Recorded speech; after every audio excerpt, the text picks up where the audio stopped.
Sejam muito bem-vindos ao canal Cardiologia na Prática.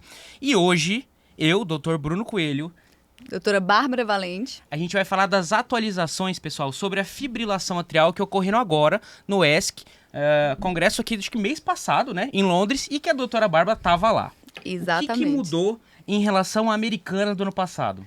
Gente, olha, adorei essa última atualização. Inclusive, se você ainda não me segue, vai lá, @doutora Bárbara Valente, que eu fiz toda a cobertura do Congresso Europeu de Cardiologia desse ano lá nos stories, viu? Inclusive, já fiz essa atualização para quem estava me seguindo lá. Meus queridos, quando você vai para o Congresso Europeu, você ainda recebe esse livrinho com todos os guidelines que foram lançados naquele ano. Então, é um livro super legal para você levar de bolsa. E a gente vai trazer para vocês aqui agora quais foram as novidades desse último guideline. Eu vou te falar que não foram muitas, não. Na verdade, foram muito poucas. Alguma mais impactante, Foi né? mais questão de a regra mnemônica deles, né? Em que difere um pouco da americana. Eles trouxeram uma nova abordagem ali pra gente memorizar o que tem que fazer na FA. E o CHADS, ao invés de CHADS VASC, agora a gente chama de CHADS VA, porque o sexo saiu fora e mudou um pouquinho da pontuação. É isso que a gente vai falar primeiro. Fala Perfeito. Vamos sistematizar então, né, da meu sistematização que eles propuseram. Então, o que eu achei interessante? Então, agora, eles sempre orientam, sempre que vocês estiverem diante de um paciente com fibrilação atrial, vocês utilizarem a mnemônica CARE, que seria C-A-R-E, tá? Que seria cuidado em português, né? Bom, então, o CARE, o que ele engloba, né? O C de comorbidity, né? Que seria de comorbidades, ou seja, agora, o que antes era uma avaliação ABC e a comorbidade ficava em último, né? Com o último olhar ali, eles trouxeram para frente. Por quê?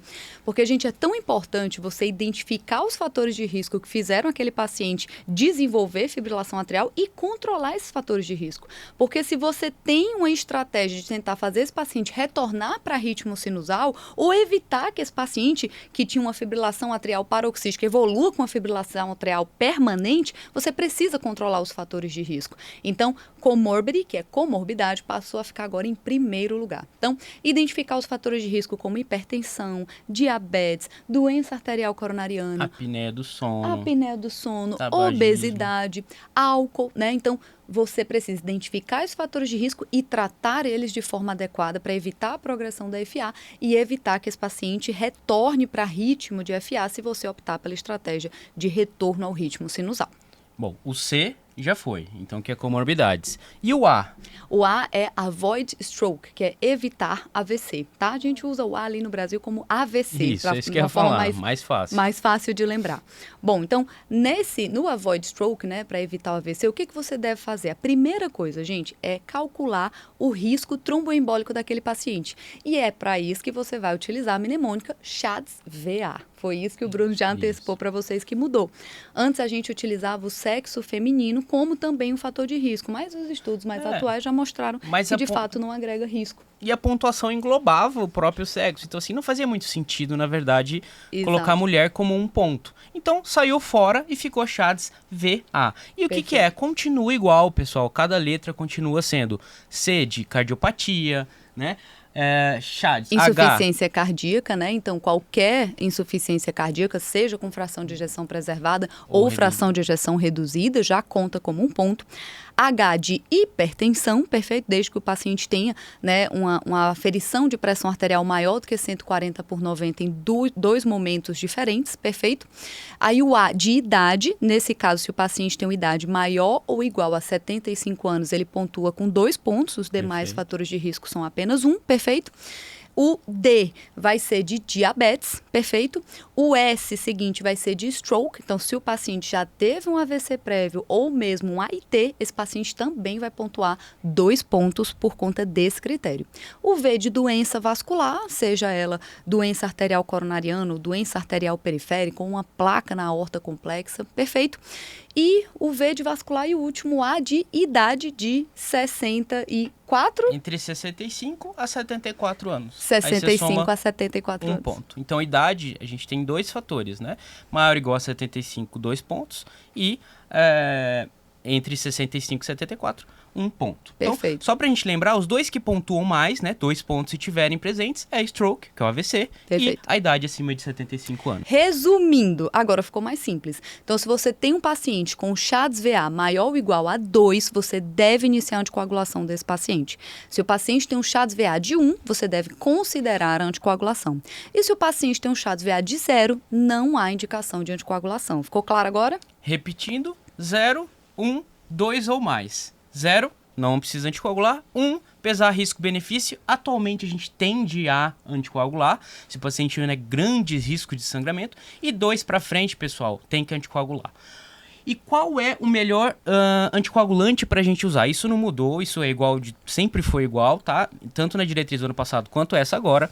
Sempre a primeira escolha é DOACs. Por quê? Perfeito. Porque os DOACs, né, gente, além de ter tido menor incidência de AVC, quando comparado com a vitamina K, ele também teve menor incidência de sangramento intracraniano e morte. Então, ele é, sem dúvida, o anticoagulante de escolha nos pacientes com fibrilação atrial. Seja ele rivaroxabana, dabigatrana, apixabana ou edoxabana. Mas sempre lembrar de usar na dose alvo, tá, gente? A gente sabe que para algumas dessas medicações há uma dose reduzida se o paciente tiver os critérios específicos, tá? Jamais ficar usando, eu acho que esse paciente tem uma chance maior de sangramento, eu vou fazer dose reduzida. Não faça isso, porque você não está prevenindo o AVC desse paciente, perfeito? Use na dose alvo de cada uma dessas medicações. Perfeito. E a outra coisa que eu queria dizer é que DOACs sempre é a primeira escolha, né? Sendo eles os inibidores de fator 10A, que aí a gente está falando de todos que tem X no meio, a Xabana, então todos são esses, e dabigatana, que é o inibidor de trombina, certo? Que a gente pouco usa hoje em dia. Mas existem contraindicações ao uso de DOACs. Essas vocês precisam saber, porque vocês não vão prescrever DOACs.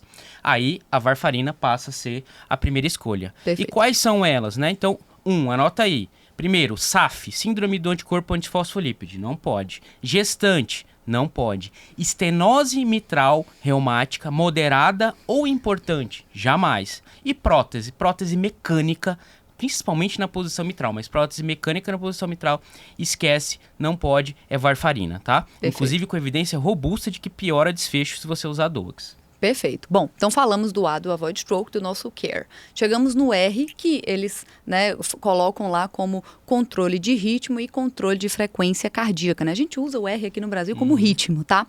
Mas lembrar que você pode optar por controle de ritmo ou controle de frequência cardíaca. A gente sabe que quando a gente faz o controle de ritmo no paciente que é sintomático por conta da FA, é melhor, porque melhora sintoma e melhora a qualidade de vida.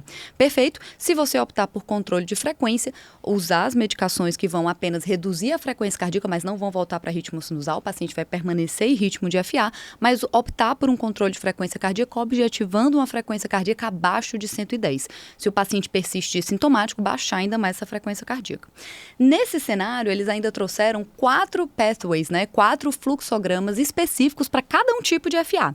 Então, FA sendo o primeiro episódio, você tem exatamente um passo a passo a seguir, a FA paroxística, FA persistente e FA permanente, que é aquela que você já desistiu de tentar fazer o paciente voltar para o ritmo sinusal por tentativas que não funcionaram e você já acordou com ele que ele vai se manter em ritmo de fibrilação atrial, porém com a frequência cardíaca controlada. Se vocês quiserem que eu comentem sobre cada um desses pathways ou, né, fluxogramas, coloca aqui embaixo nos comentários que a gente faz um vídeo só sobre isso. Isso aí. E por último, o E de reavaliação, de evaluation. Esse eu acho um dos mais importantes. Porque, gente, lembra do CARE, tá? O E é o último por quê? Porque você precisa sempre reavaliar esse paciente. Gente, às vezes o paciente vai chegar no seu consultório no primeiro ano e ele vai estar lá com o CHADS-VA de 0. Aí você vai optar por controle de frequência ou controle de ritmo, de preferência controle de ritmo para melhorar a qualidade de vida, mas não vai anticoagular o paciente, perfeito? CHADS-VA dele de 0. Agora, se esse paciente volta um ano depois e você botou na sua cabeça que ele tinha um CHADS-VA de 0 e você não reavaliou, você pode deixar passar um paciente que estava com risco elevado de evento tromboembólico e não anticoagulou.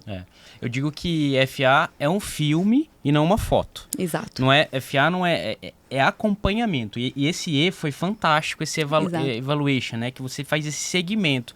Igual ela falou, ele pode migrar de riscos. Então, às vezes, ele é um baixo risco, mas daqui a um ano ele já não é mais baixo risco para ser alto e você vai mudar toda a conduta, ter que anticoagular. Até porque também, em relação às estratégias que você vai escolher da FA, ou controle de frequência ou controle de ritmo, se você, por exemplo, optar por controle de frequência, esse paciente pode não estar bem controlado, né? E aí você não faz o segmento, você não descobre isso, ele pode evoluir, inclusive, com uma taquicardiopatia, com uma insuficiência cardíaca de fração de ejeção reduzida, secundário a alta frequência sustentada e crônica. Perfeito. Então é muito importante essa reavaliação do paciente. Eu achei muito legal eles colocarem isso. Então, gente, resumindo, né, o algoritmo agora que você deve seguir para acompanhamento de qualquer fibrilação atrial que você estiver diante, seja no pronto-socorro ou seja no seu consultório, é o CARE, tá? C de comorbidades, então identificar e tratar as comorbidades.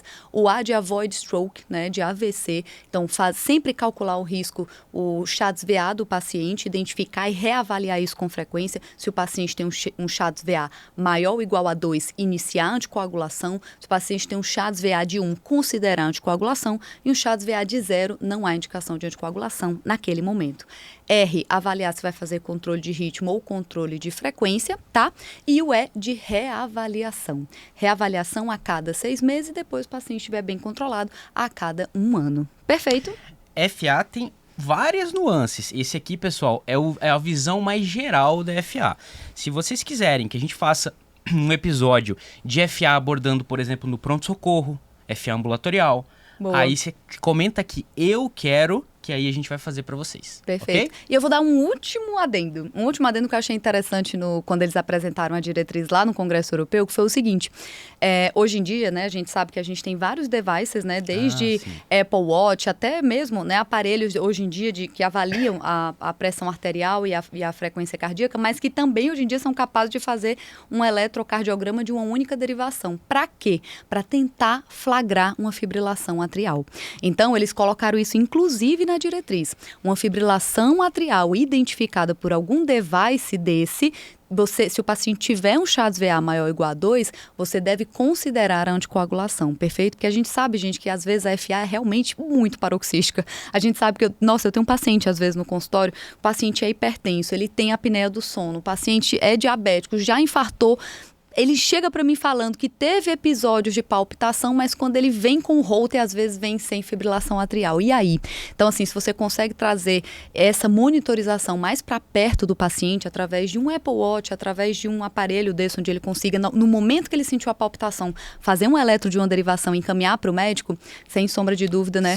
Ter englobado isso na diretriz foi de grande valia. Sim, tem recentemente um estudo que, obviamente, ele usou... Pessoal, existe, para a gente avaliar a FA, né? Para a gente flagrar ou diagnosticar FA, a gente tem o eletro, a gente tem agora os relógios, né, que é os gadgets, mas a gente tem também, pessoal, monitorização contínua. Então ele coloca um chip, tipo um Holter, e gruda no paciente e ele fica anos ali. Principalmente para descobrir aqueles pacientes com AVI, né, AVC criptogênico, que é aquele cara que tem tudo para ter FA, mas você não consegue flagrar FA. E teve um estudo usando isso que viu que anticoagular pacientes com mais de 6 minutos de FA capturados nesses devices todos já é benéfico e diminui risco de evento cardiovascular, no caso até o AVC. Então, assim, muito interessante isso. Gente, que resumão, hein, de FA. Vocês gostaram? Pelo amor de Deus, não deixa de curtir aqui o vídeo e se inscrever no canal para que você possa receber todas as atualizações da cardiologia direto para a sua prática clínica. Se você gostou, então, clique em gostei e se inscreva.